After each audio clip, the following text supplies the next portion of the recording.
Thanks. Well, first of all, thank you for the invitation. It's definitely my line. Thank you for allowing me to present virtually. Um, I crave your indulgence with handwritten slides, not written with a quill pen, but definitely an anachronism. Okay, so I'm going to be talking about joint work with the Princeton grad students Jonathan Marty and Kevin Wren, who maybe are there today. Um, uh, as you well know, manifold learning comes in two flavors, extrinsic and intrinsic. Um, in the extrinsic flavor, an unknown probability distribution lives on some high dimensional Euclidean space, but we hope that it lives close to an embedded manifold M with reasonable geometry. And the problem is, given many points sampled from the unknown distribution, find the manifold and do other stuff like project the points onto the manifold and so on. Okay, in the intrinsic flavor, M is an unknown Riemannian manifold, but not assumed to be embedded a priori in RD. We sample points uniformly at random or more or less uniformly at random from the manifold M, and we are given all of the pairwise distances between the sampled points. And then the problem is to recover the manifold. Um, Okay, both flavors have practical applications, but I'm not going to discuss practical applications today, if for no other reason than that I'm the wrong person to talk about anything practical. This result is going to present, I'm sorry, this talk will present very, very new results on the intrinsic flavor. I had planned, in fact, I'm sorry, I had promised to talk about both flavors, but it turns out that because of the very, very new results, I'll just be talking about the intrinsic flavor. So I'd like to take a closer look at the intrinsic flavor. Manifold learning is a candy store. There are flavors within flavors, and well, we are supposed to recover an unknown manifold from pairwise distances between points sampled from M. But in particular, we may not have access to all of those pairwise distances. Maybe some of them are missing. Moreover, the ones we do get to observe are probably corrupted by noise. We don't get to see them exactly. And so there are flavors of the intrinsic problem. In the classical case, we are given all the pairwise distances and we assume that there is no noise. There is a neoclassical case in which some distances are missing, but we assume strong information about the noise. What I'm going to talk about today is the case in which some distances are missing and we make only very weak assumptions about the noise. Okay, here are references. For the classical problem, I would like to refer you to the paper of Ivanov, Kurilev, Lasas, Narayanan, and me. You see it there on the slide. These are the people who first got me interested in the intrinsic flavor, and I would like to dedicate this talk to, in particular, to the memory of Slava Kurilev, a wonderful fellow who died an untimely death. Yeah. For the neoclassical problem, here is a reference. Okay. Um, okay. And for the new results that I'm going to be talking about, there is an archive posting by Jonathan, Kevin, and me. And in fact, it is ready for the very first time today. It's on the archive today. You can see it by looking for Kevin's archive information or Jonathan's, but not mine. It will soon, I guess, be on mine, but it isn't quite yet. Okay, so the plan of the talk is that I'll say a little bit about the classic and neoclassic cases and then talk about the new case. But for simplicity, I'm going to assume in the talk that there are no missing data. And so if you want to see what happens in the fully general case with missing data, look at the archive posting. Okay, so let's start with the classical problem. We want to recover a manifold from perfect knowledge of many pairwise distances. Well, our finite metric space arising from the sample should share two basic properties with Riemannian manifolds. There's a local property practically the definition of a manifold. A small ball in our metric space, well, a small ball in a manifold looks like a small ball in Rn. And so if I give you 2 points, x and y, and I tell you their distances from, let's say, n+1 points in general position, and n is the dimension of the manifold, um, then that's redundant information to determine the distance from x to y. And moreover, given a consistent set of distances from, let's say, x to n+1 points, there should actually be a point in your sample with approximately those distances. That had better happen. So a little bit of your sample should look like a little bit of Rn. Then there are geodesics. Given points x and y in the manifold and a number t between 0 and 1, there is a point in the manifold, which is t fraction of the way from x to y, as shown in the slide. So that's a geodesic, of course. Okay, and so that or something very much like that modulo small errors should happen if I give you a very fine net of points in M. And so the solution to the classical problem, very roughly, is that a finite metric space is a fine net in a Riemannian manifold with reasonable geometry, if and only if the above two properties hold up to a small error. Now, that's not a precise statement, and it's very far from everything that's proved in this paper with Sergei Slava, Mati, Hari, and me.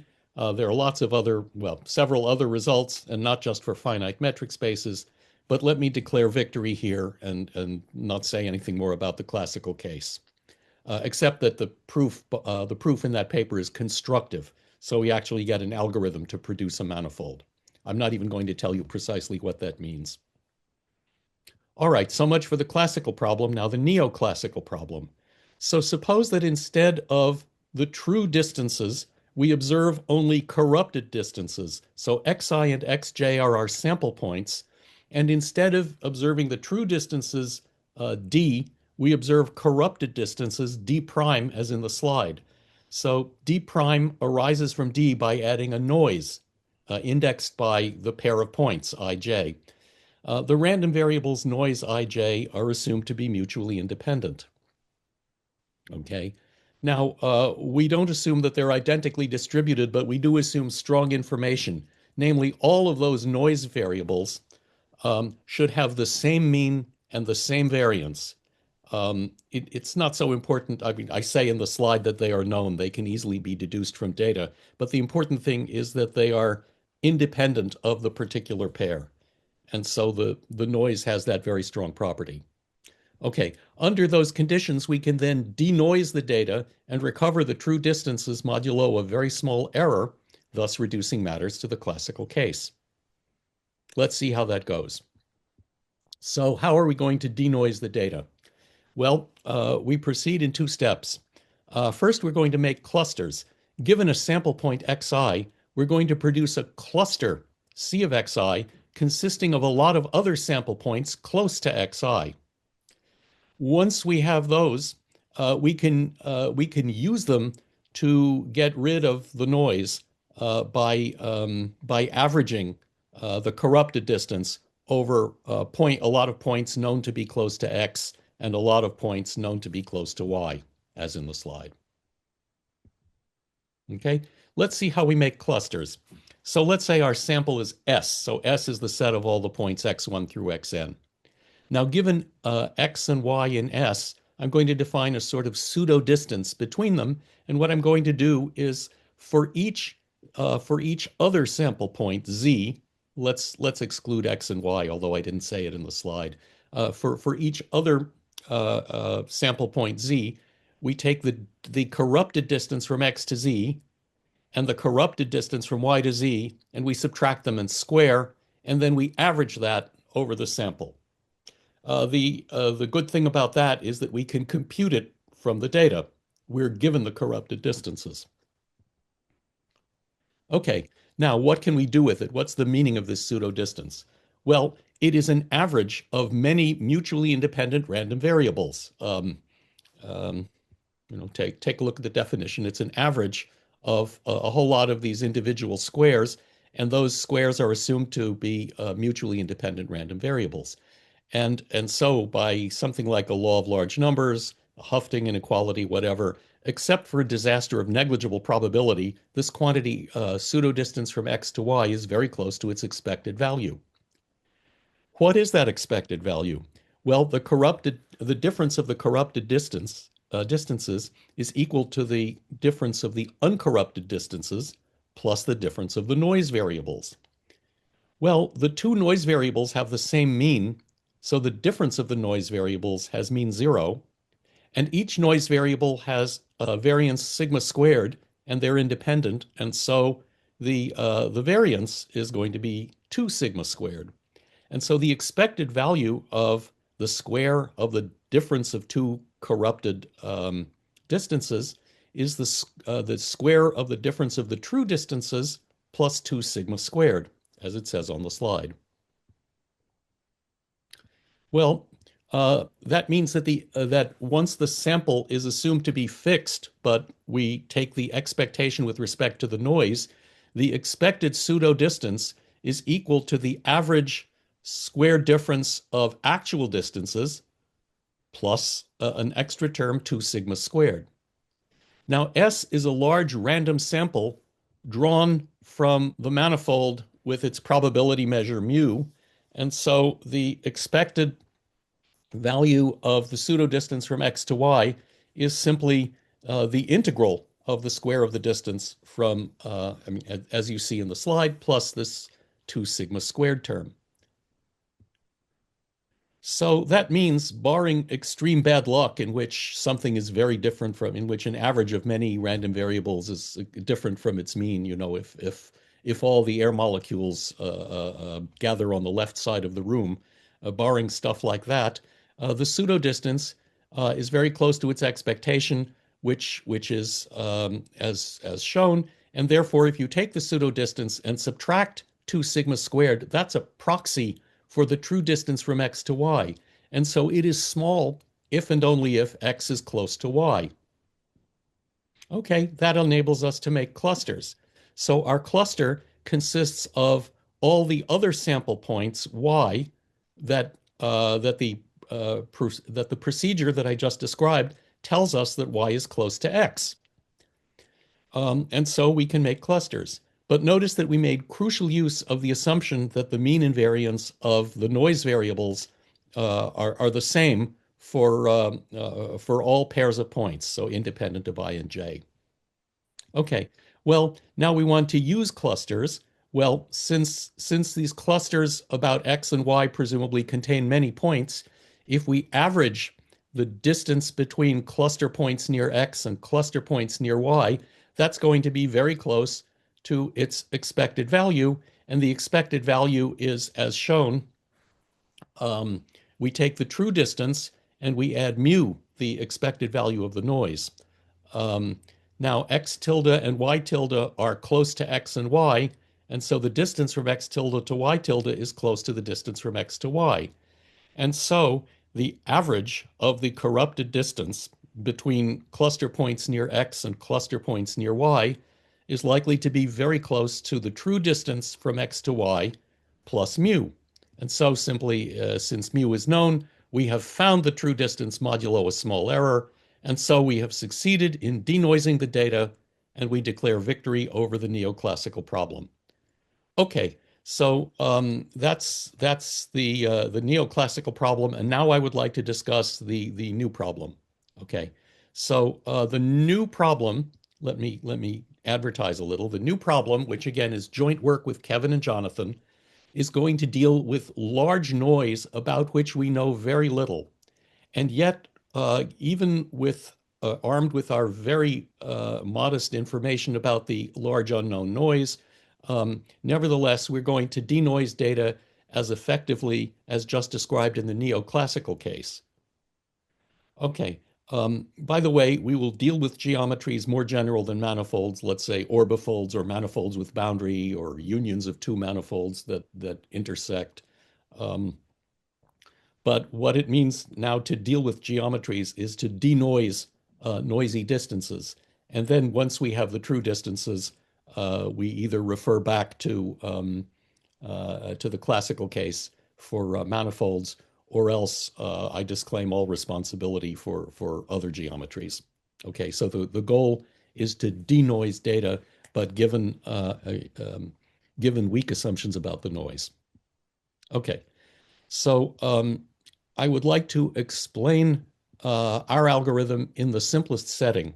And so today I'm going to assume that there are no missing distances, although if you look at the archive posting, you'll see results that take missing distances into account.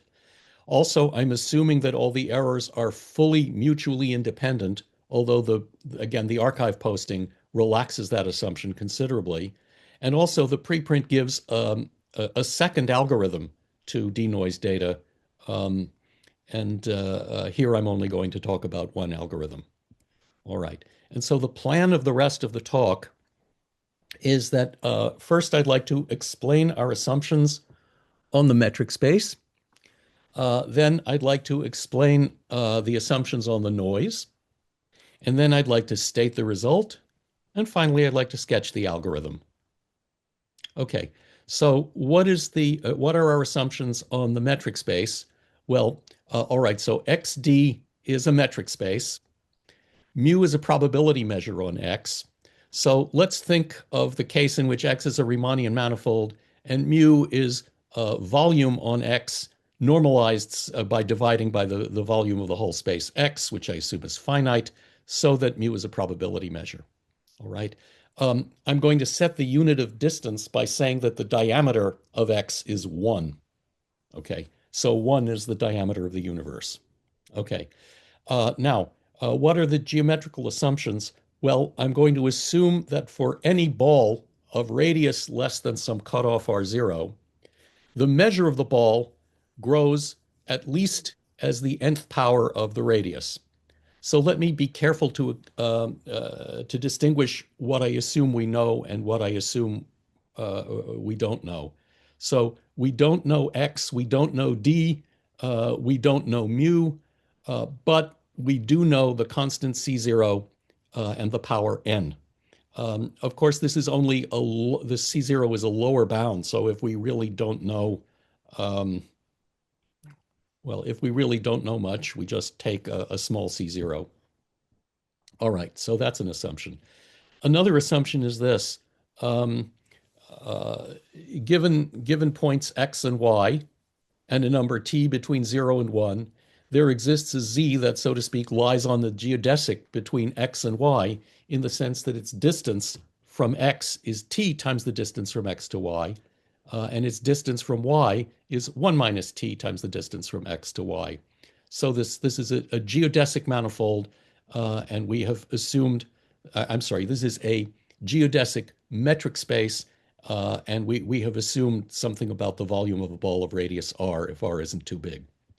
All right, and now let's see, here is the first of the errors that I've spotted. Here's a significant assumption. Given 2 points x and y, whose distance is apart is at least delta, we look at points z. So look at the inequality. It's very unlikely that the distance from x to z is greater than the distance from x to z plus delta over 10. What I meant, of course, was that the distance from x to z should be greater than the distance from y to z plus delta over 10. And this is true for a set of z with mu measure greater than a constant c. So what it means is that if x and y are not so close, I can find a fair portion of the space that is noticeably closer to y than to x. Okay, and I'm assuming that the constants delta and c are known. And again, they're simply, well, for c, we can just take a lower bound. Why should that be true? Well, let's pretend for the moment we're in Euclidean space. If x and y are close, then we draw this cone from y and notice that all the z that lie in that cone are noticeably closer to y than they are to x. On the other hand, all right, and so if we're on a manifold and x and y are close, there is a part of the manifold that looks enough like Euclidean space that that picture survives. On the other hand, suppose that x and y are far away so that the global geometry of the manifold comes into play. Well, in that case, if x and y are not even very close, you just draw a modest ball around y, and any z in that ball is going to be a lot closer to y than it is to x. And so the assumption is going to be true if we have a manifold with reasonable geometry. Okay, that's it. Those are our assumptions on the geometry of the manifold, I'm sorry, of the metric space and the probability measure. That's it. All right, what about the noise? Well, given any 2 points x and y in the metric space, we can observe a noisy distance d prime instead of the true distance d. Okay. Well, I'm going to assume that d prime of x equals 0.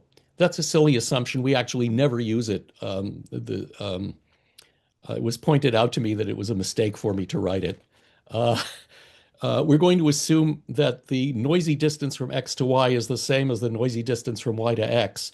But other than that, the noisy distances are assumed here to be mutually independent, although far from identically distributed. And that assumption is relaxed in the archive posting, but it will assume it today. Okay. I'm also going to make these assumptions. These are maybe the serious assumptions. So the distance, the corrupted distance, is less than some known constant C max. I said it's greater than or equal to 0. That's not necessary. We can have negative corrupted distances. All right. The remaining assumptions have to do with the expected corrupted distance from x to y. So I call that f of xy. Okay. So that's the expectation with respect to the noise. And I'm assuming that if y and z are very close, the expected distance from the expected corrupted distance from x to y is close to the expected corrupted distance from x to z. And this Lipschitz constant is supposed to be known. And also, if, let's say, if y is farther away from x than is z, then the expected corrupted distance from y to x is noticeably greater than the expected corrupted distance from x to z. So this is some sort of by-Lipschitz assumption. And so the constants here are assumed to be known. And again, all of these assumptions can be weakened, and they are weakened in the archive posting.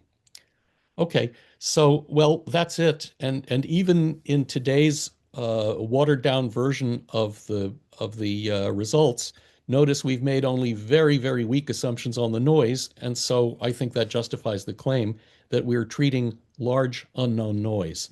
I'm not assuming that the corrupted distance has as its expected value the true distance. Maybe there's a bias, and I've assumed basically nothing about how the standard deviation of the noise depends on the pair of points whose distance we're trying to measure.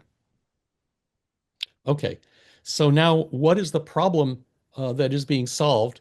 Well, given 2 small parameters, epsilon and theta, we use epsilon and theta to decide how many points to sample. So we're going to sample n points from the manifold according to the probability distribution mu. And we then observe the noisy distances, d prime, between the sample points. And the goal is to produce denoised distances. So I'm calling them here d approx. And d approx should differ for all of the points. D approx should differ from the true distance by at most epsilon, except for a disaster with probability at most theta. Okay. That's the goal. So okay, so use the fact that we've got lots and lots of samples and some kind of statistics in order to remove the large unknown noise from the data, except for a disaster of negligible probability. And the theorem is that the algorithm that I'm about to show you achieves the goal.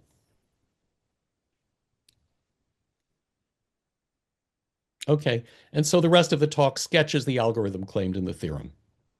All right. Here's the view of the algorithm from 50,000 feet. Just as before, just as in the neoclassical case, we are going to make clusters.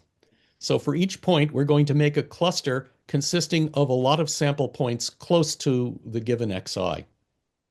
Once we have the clusters, we can use them to average out the noise and compute a pseudo distance, which is the expected value of the corrupted distance, what I called f before.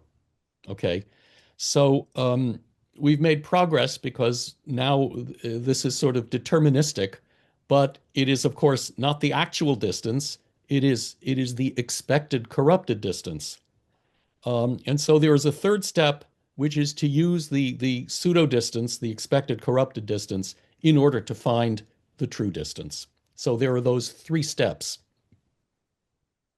Making clusters is harder than before, but we'll do it.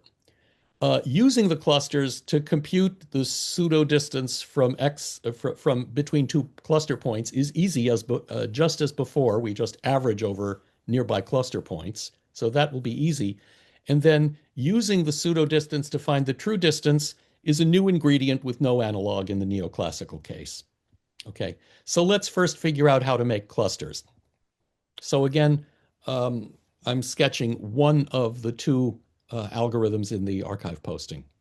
So our sample again is S. So if I give you, all right, if I give you 2 points X and Z, I'm writing F sub X of Z or F of XZ to be the expected corrupted distance. Now, given two sample points X and Y, we can compute the quantity called omega in the slide.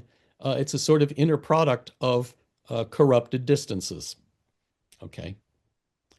Again, maybe I should average over the sample minus x and y, but the sample is huge and x and y are only 2 points.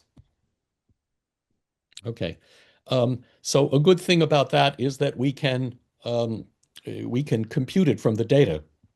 Okay. Now it is an average of many mutually independent random variables. So except for a disaster of tiny probability, it's very close to its expected value. What is its expected value? Well, here it is on the slide. It's the expected value of d prime of xz times the expected value of d prime of yz, averaged over the sample, which might as well be averaged over the manifold because we've sampled many points from the manifold. And so what it means is that we can compute inner products of fx with fy in the Hilbert space L2 of mu, provided x and y are distinct. If x happens to be equal to y, then let's see what happens. Well, then the distance from x to z is probably not independent of the distance from x to z. So so we're not computing the inner product of fx with itself. Okay. So the moral of that little story is that we can compute inner products of fx with fy, provided x and y are distinct, but not if x and y are the same.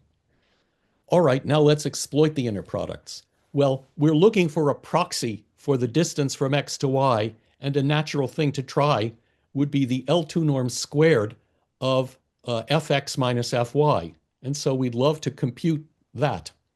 Unfortunately, we can't, because if you expand that out, it involves the inner product of fx with fy.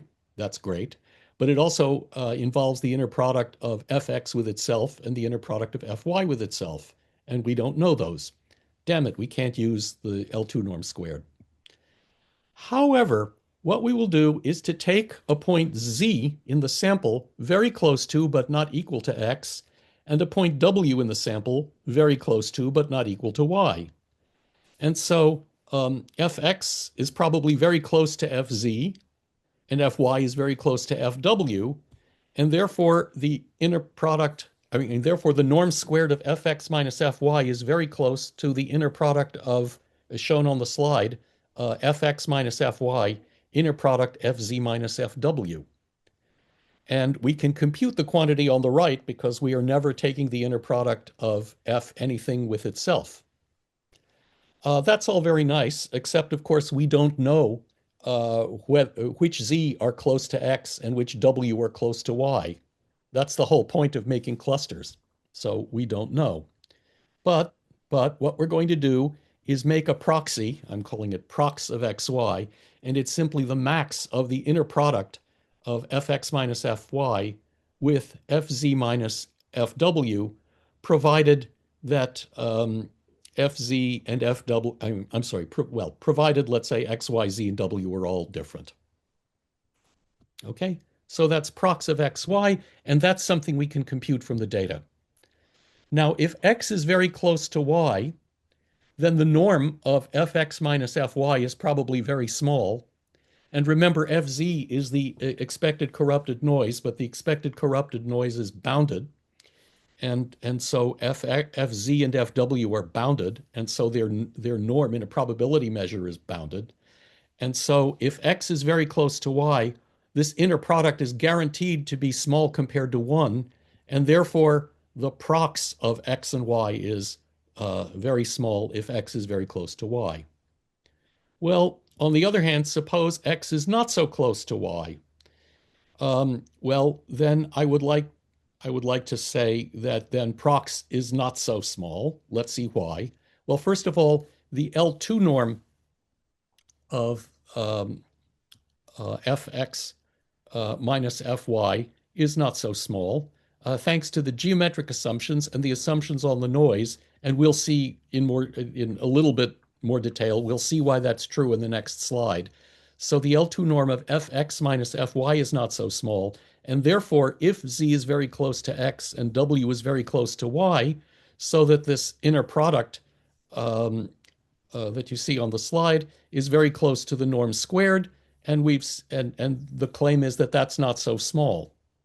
Okay, all right, let me pause a minute and show you why the norm of fx minus fy isn't so small. Remember this picture. If x isn't so close to y, there's that region of z where fx is noticeably bigger than fy, and therefore fx minus fy is not so small in that region, and so the integral of its square is not so small. Simple as that. Okay, so that means that prox of xy isn't so small if x is not so close to y. Here I've looked at a particular z and a particular w, and I have no idea what they are, and I can't find them yet. But it doesn't matter because I'm taking the maximum over all z and w, and we know that there exist particular z and w for which this quantity over which we're taking the maximum isn't so small. Okay, so we've learned that if x is very close to y, prox is then very small. But if x is not so close to y, prox of xy isn't so small. Great, now we can make our clusters. So a cluster of x consists of all the y in the sample for which the prox of xy falls below a threshold. All points very close to x will belong to the cluster, and all points in the cluster are close to x, although maybe not very close to x. So the cluster isn't exactly a ball, but it contains a very small ball, and is contained in a not quite so small ball. All right, so we have made clusters. Great. By the way, a simple improvement. What I said was to maximize over all z and w, and the number of those is the square of the sample size. But if you think about it just a minute, well, I promise that if you think about it just a minute, you see that it's actually enough to look at the inner product of fx minus fy with a single fz. So you only have to maximize over all z instead of maximizing over all z and w, and so that speeds up the algorithm. And the reason for that improvement is just that if the difference of two numbers is not so small, then guess what? At least one of the two numbers is not so small. That's all there is to it. Okay, so we've made clusters. All right, now remember the plan. What are we supposed to do? We're supposed to build clusters. Great, we just did that.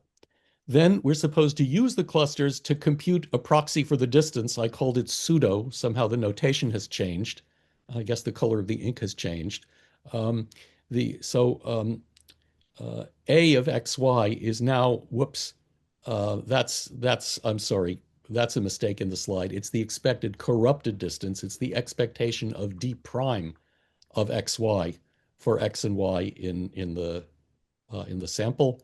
And we're going to use this A um, as an oracle to help us to compute the true distances between all sample points.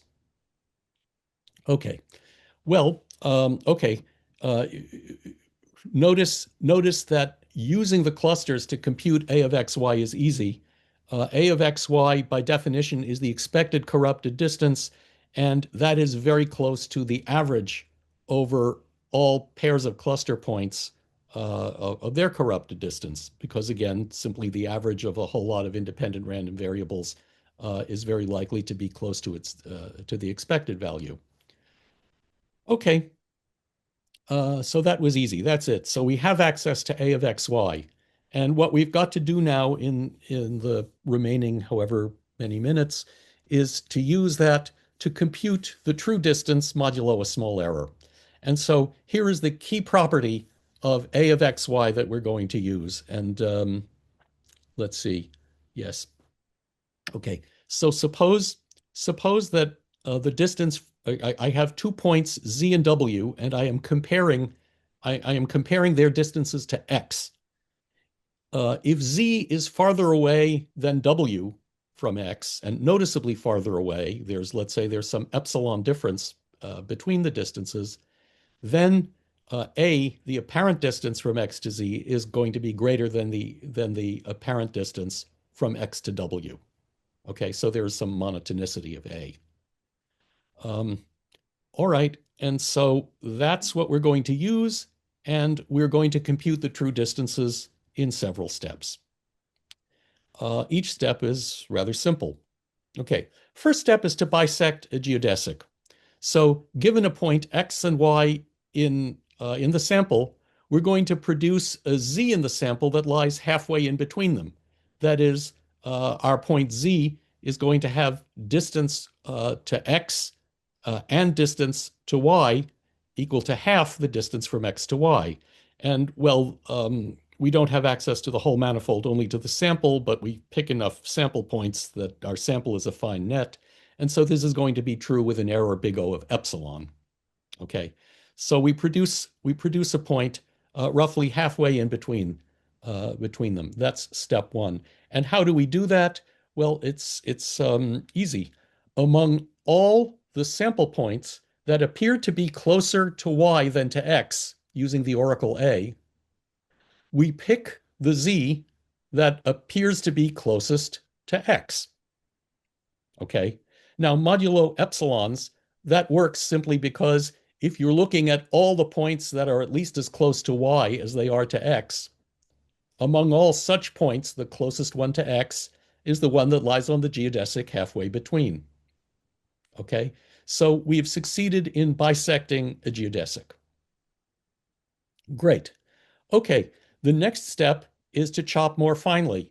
So given 2 points in the sample and given some number k, big but not too big, maybe we'll take it logarithmically big in epsilon or something. Oh no, I'm sorry. Yes, logarithmically big in epsilon.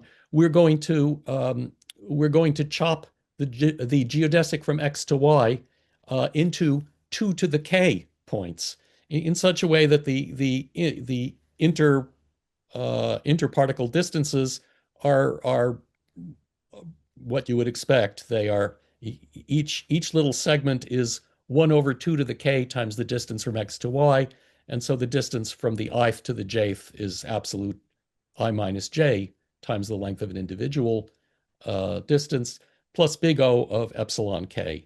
And in fact, we're not even going to use that. We're just going to use the distance from x0 to xj later. But in principle, we want to chop finely, and all we do is we successively apply step one, the bisection. So we start with the geodesic. In the first iteration, we bisect it using step one. Now we have two geodesics, the left-hand blue point to the red point, and the red point to the right-hand blue point, and we bisect each of those, arriving at the second iteration, which cuts the original geodesic into four geodesic segments, and we bisect each of those, and we keep going as many times as we want. And so that's it. That's how we chop a geodesic into many pieces. Okay. And now in the third step, imagine that we have 3 points, x, y, and z. And I look at the distance from x to y, and I look at the distance from x to z, and I compute its ratio modulo a small error. And I should now warn you that I've been advised by my coworkers that that the next couple of slides are not as accurate as they should be. Well, all right. So let me speak as if these slides are correct, and then let me correct them. So remember, modulo epsilons, we can decide which of two distances, x to y or x to z, is larger, and we can do that by simply using the oracle. We compare a of xy to a of xz. So we decide which is larger. And so given xyz, we chop the geodesic from x to y into many equal pieces, and we chop the geodesic from x to z into many equal pieces. And the mistake I'm making is that I'm taking the same k for each of these. If the distance from z to x is small, for example, then I don't want to chop it into too many pieces, because then the error will be a significant percentage of the actual distance. But in principle, I chop both of these geodesics into many pieces, and then I check for which ij I have the distance from x to yi I compare the distance from x to yi with the distance from x to zj, and I ask for which I and j do I have these inequalities of the distances as shown on the slide, and those checks provide nearly equal upper and lower bounds for the distance from x to y over the distance from x to z. How do I fix the mistake that if, let's say, the distance from x to z is too small, I shouldn't chop it into too many pieces? One thing I can do is just that, let's say, if the distance from x to y is bigger than or essentially bigger than the distance from x to z, which I can tell using the oracle, then I don't chop z, but I do chop y into little pieces. And I look at the distance from x to each of the red dots on the path to y, and I compare the length of that with the length of xz, the whole geodesic, using the oracle A, and then modulo a small error. That will tell me the ratio. So that was the correct way to do it, and I apologize for yet another mistake in the slides. If both xy and xz are very small distances, I will lose accuracy, but never mind. Okay. All right. And now the next step is that we're going to compare more distances. So remember, in the last thrilling episode, we had 3 points, x, y, and z, and we compared the distance from x to y with the distance from x to z. Now we want to compare the distance from x to y with the distance from z to w, modulo a small error. And how to do that? Well, it's easy. The previous step computes the ratio of the distance from x to y with the distance from y to z. And step 3 also computes the ratio of the distance from y to z to the distance from z to w. And if we multiply these two numbers together, we get the ratio we want, distance x to y divided by distance from z to w, and that's all there is to it.